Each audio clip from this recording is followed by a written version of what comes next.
पर्युषण महापर्व की महिमामयी तिथि पर मैं आप सबको हार्दिक बधाई देता हूं, शुभकामना देता हूं और साधुवाद देता हूं कि इतने त्याग का पर्व जो हमारे जीवन के हर चीजें धीरे धीरे छूटती है, संयमित होती है। भगवान महावीर कहते हैं कि समभाव, संयमित होना, हर चीज हमारा संयम का होना, हमारा आहार, विचार, सोच, बोल, सुनना, करना, हर चीज समभाव में संयमित होना चाहिए। Anything extreme is poison. Mahavir इसलिए इसको कहते हैं कि तुम हर चीज संयमित करो, कारण कि हमारा जो शरीर बना है 5 कोष से बना है। पहला अन्नमय कोष, दूसरा प्राणमय कोष, तीसरा मनमय कोष, चौथा ज्ञानमय कोष और 5वां आनंदमय कोष। हमारा जो अन्न जैसा होगा वैसा हमारा अन्नमय कोष बनेगा। और जब हम अन्न खाना छोड़ दें तो जो जो चीजें अन्न से बनी है वो सब गलने लगेगी धीरे धीरे। तो हमारा अन्न जो है, भोजन जो है, वो संयमित होना चाहिए और इतना सुंदर होना चाहिए, पवित्र होना चाहिए, देव भोजन होना चाहिए।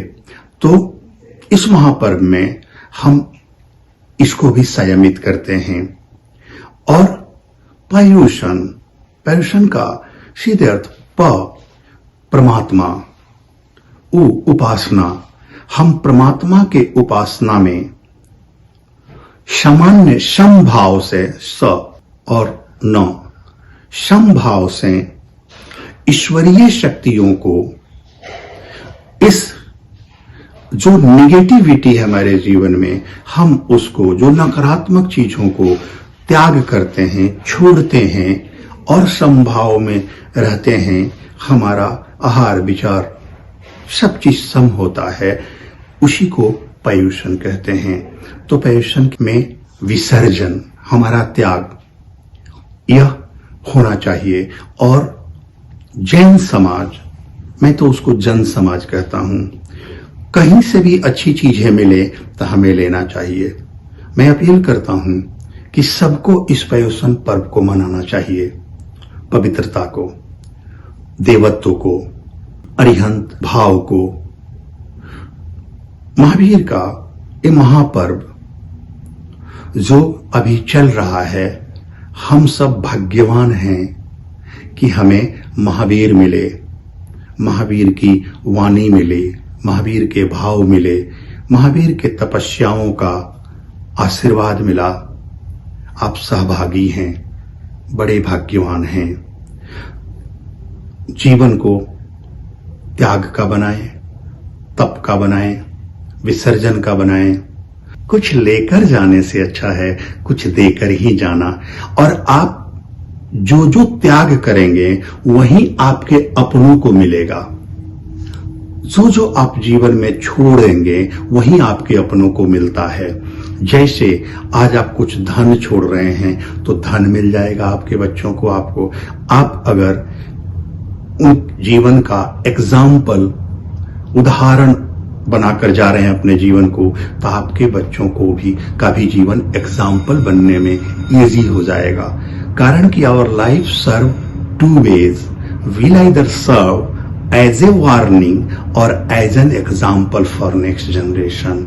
तो यह पर्व हमारे जीवन को एग्जाम्पल बनाता है, उदाहरण बनाता है।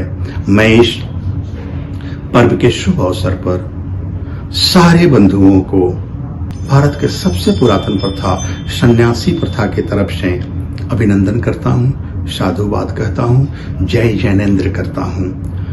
और क्षमत्सरी, क्षमा याचना, हमेशा याद रखना कि क्षमा हमें राजा बनाता है, क्षमा हमें भगवान बनाता है। हम जब तक किसी को क्षमा नहीं करते तब तक उसकी बातें, हमारे द बेस्ट जो घर है हेड, रेंट फ्री ऑक्युपाई किए रहता है वो। अगर हम अच्छी बातों को रखें तो हमें खुशी का रेंट मिलेगा, खुशी की भाड़ा मिलेगा। लेकिन अगर कुछ ऐसी बातों को रखें जो हमें दुख देता हो, तो वो तो हमारे घर को, हमारे मेन घर को, जो हमारा हेड है, हमारा सर है, उसमें वो ऑक्युपाई करके रखा है और उससे कोई हमको फल भी नहीं मिल रहा है, फायदा भी नहीं मिल रहा है। सो एक चीज याद रखना कि तुम फॉरगिव करना, तुम क्षमा करना और क्षमा मांगना, दिमाग से नहीं दिल से। नहीं तो तुम क्षमा करते हो और फिर द्वेष भी रखते हो, दुनिया से दुश्मनी भी रखते हो। हमारे भारत अलवेला देश है, इसमें दो लोगों को महावीर कहा, एक हनुमान को और एक वर्धमान को। अब दोनों अलग अलग काज कर रहे हैं। महावीर जो है वर्धमान, वह मच्छर भी नहीं मारे, उन्होंने किसी चीज को हानि नहीं पहुंचाया, नॉन हार्मिंग रहे जीवन भर। और हनुमान जो भी धर्म का विरोध गया, जो भी गलत काज किया, उन्होंने किसी को नहीं छोड़ा, गदा तैयार है हमेशा। तो एक ने किसी को छोड़ा नहीं और एक ने किसी को कुछ मारा नहीं, किया नहीं। लेकिन हम दोनों को महावीर कहते हैं, अलवेला देश है। इसलिए कि हनुमान जो हैं, उन्होंने सारे दुश्मनों को मिटा डाला, किसी को नहीं छोड़ा, जो जो दुश्मन थे हटा डाला। और महावीर ने दुश्मनी मिटा डाली, उनके अंदर जो किसी के प्रति दुश्मनी हो। और दुश्मन कौन है? हमारा क्रोध, अहंकार, काम, लोभ, मोह, मद, इन सब तो दुश्मन है हमारे जीवन का। तो उन्होंने उन दुश्मनी को ही मिटा डाली, अंदर दुश्मनी रहा नहीं, नन हार्मिंग हो गए तो कोई दुश्मन दिखा ही नहीं, कोई दुश्मन रहा ही नहीं। अरे इतना बड़ा महापुरुष चादर ओढ़ के, कपड़े पहन के जा रहे हैं, कांटों में चादर फंस गई, सोचे कि उसको हटाएंगे तो कांटों को चोट लगेगी। कांटों के लिए भी जिसके अंदर इतना दया हो, आधा वस्त्र वहीं फट गया और आधा तार तार होकर कहां गिर गया पता भी नहीं चला। कारण कि देह के स्तर पर तो जी नहीं रहे हैं, विदेह हैं, देह से बहुत ऊपर हैं, आत्मा से भी ऊपर हैं। तो विदेह को क्या पता कि देह पर कुछ है कि नहीं है, गिर गई। लोग कहते हैं महावीर ने वस्त्र त्याग दिया, वस्त्र छोड़ दिया। मैं कहता हूं नहीं, उतना बड़ा महापुरुष यह सोचकर नहीं कर सकता है। वस्त्र कब, कहां, कैसे तार तार होके गिर गए पता ही नहीं चला उस महापुरुष को। तो क्षमा याचना, हमसे कोई भूल हुई हो तो हम क्षमा मांग लें सबसे। और अगर किसी और ने मेरे प्रति कोई गलत किया है, भूल किया है, तो हम भी उसे क्षमा कर दें। कहते हैं forget what you can not forgive. जो आप क्षमा नहीं कर सकते हो, इतनी बड़ी वेदना आपको दे रहा है, तब आप उसको भूल जाओ, उन चीज को ही भूल जाओ। और forgive what you can not forget, जो आप भूल नहीं सकते हो उसको क्षमा कर दो। और जिसको क्षमा नहीं कर सकते हो, ऐसी स्थिति आ जाए, उसको भूल जाओ। तो फॉरगिव